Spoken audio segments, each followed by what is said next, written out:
अपने परिवार के पालन के लिए, 3 समय की रोटी पाने के लिए, एक प्रकार से व्यवहार निभाने के लिए जो भी कर्म आप करते हो, आप दुकान चलाते हो, आप जॉब करते हो, आप बिजनेस करते हो, आप ड्राइवर हो, आप पायलट हो, आप जो कुछ भी हो, सजगता से और बिना किसी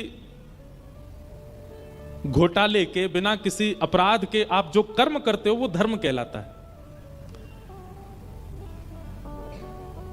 लेकिन देह के भीतर जो आत्मा विराजमान है उसके कल्याण के लिए जो कर्म किया जाता है वो परम धर्म कहलाता है।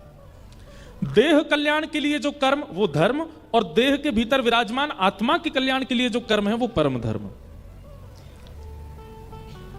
हम सब धर्म तो करते हैं पर कई बार परम धर्म में हमसे चूक होती रहती है। देह का कल्याण हो, देह का उद्धार हो, देह सजग हो, देह आनंदित हो, इसका विचार पूरी दुनिया करती है। और कई बार हम देवालयों में, तीर्थों में, कुंभ जैसे महापर्वों में भी केवल देह की उपस्थिति और देह के कल्याण के लिए ही जाते हैं, आत्मा का कल्याण नहीं सोचते।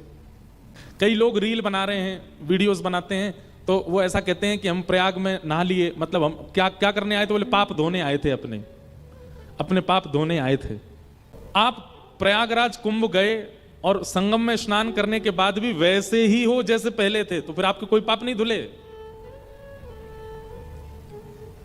भाई हॉस्पिटल गए हो, बीमार थे इसलिए गए हो, लेकिन जब डिस्चार्ज होके आओगे तो पहले से स्वस्थ होने चाहिए ना।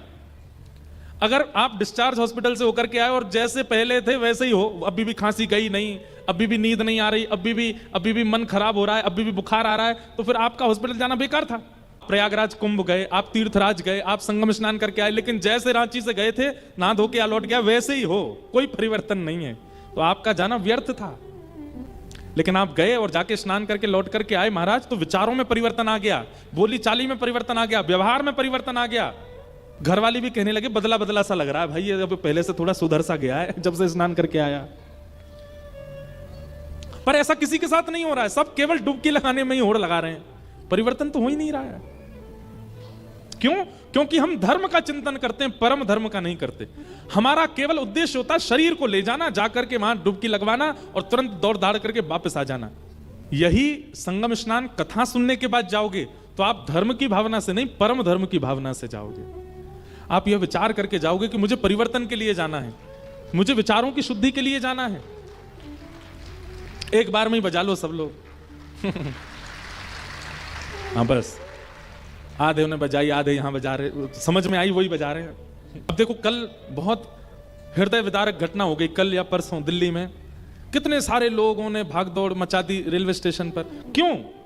सब धर्म का चिंतन करते हैं, उनको ये देह हमारा पहुंच जाए, कैसे लटक के पहुंचे, चढ़ के पहुंचे, कैसे भी पहुंचे। परम धर्म का भाव होगा ना तो आप शांत रहोगे, आपके अंदर मचलन नहीं होगा, आप चंचल हृदय के नहीं होगे, आप शांत स्वभाव के हो जाओगे।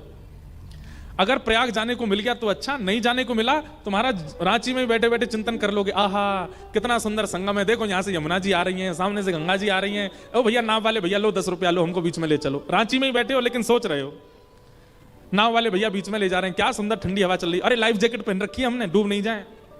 सोच ही रहे हो, गए नहीं हो।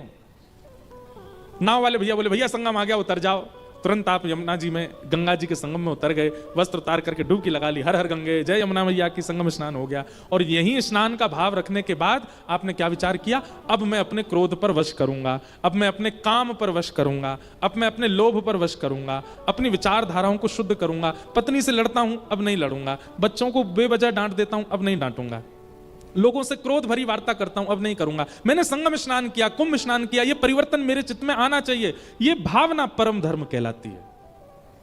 और यह परम धर्म आप मेरे बताए गए क्रिया से घर जाके कर लोगे संभव होगा नहीं, कथा सुननी पड़ेगी और कथा को जीवन में उतारना पड़ेगा। फिर आप रांची बैठ करके जो चिंतन करोगे वो अपने आप हो जाएगा।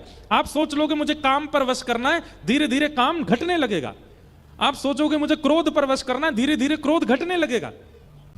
परिवर्तन की स्थिति लाएगी कथा ही, कथा के बिना नहीं हो सकता। क्यों? क्योंकि कथा परम धर्म सिखाती है। कथा का विषय क्या है? परम धर्म। और परम धर्म का मतलब देह का कल्याण नहीं, आत्मा का कल्याण। उसके लिए करना क्या पड़ेगा? गुरु के वचन अटल कर मानो, साधु समागम कीजे।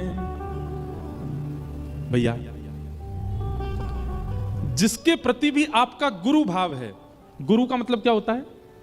जिसकी आज्ञा मानने में आपको दूसरी बार सोचना नहीं पड़ता, उसकी कही गई बात आपके लिए पत्थर की लकीर है। ऐसा एक गुरु सबके जीवन में होना चाहिए। बहुत ध्यान से सुनिएगा। लोग बाग पूछते महाराज जी गुरु होना चाहिए जीवन में? होना चाहिए, पर जिनसे दीक्षा ले ली उनकी बात नहीं मानते तो ऐसे गुरु का कोई अभिप्राय नहीं। गुरु कैसा होना चाहिए? जिनके मुख से निकली हुई बात पर आपको दूसरी बार चिंतन नहीं करना पड़ता, एक बार कह दिया आपके लिए पत्थर की लकीर, आप करने लग जाते उस कार्य को। ऐसा गुरु सबके जीवन में होना चाहिए, चाहे वो मां के रूप में हो, चाहे वो पिता के रूप में हो, चाहे वो पत्नी के रूप में हो, चाहे वो पति के रूप में हो। लेकिन हां सुनिए, एक बात हमको सब चीज सिक्योर करके बोलनी पड़ती है, क्योंकि लोग कुछ भी सोच लेते हैं। पत्नी की आज्ञा सुधारने वाली होनी चाहिए तो ही वो गुरु है। वो बिगाड़ने वाली आज्ञा करती है तो गुरु नहीं है।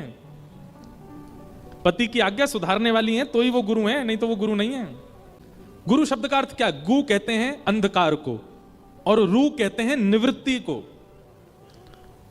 जिसकी वाणी से, जिसकी उपस्थिति से, जिसके दर्शन से आपके हृदय का अज्ञान रूपी अंधकार समाप्त हो जाता हो, उसको गुरु कहते हैं। और ये कोई भी हो सकते हैं।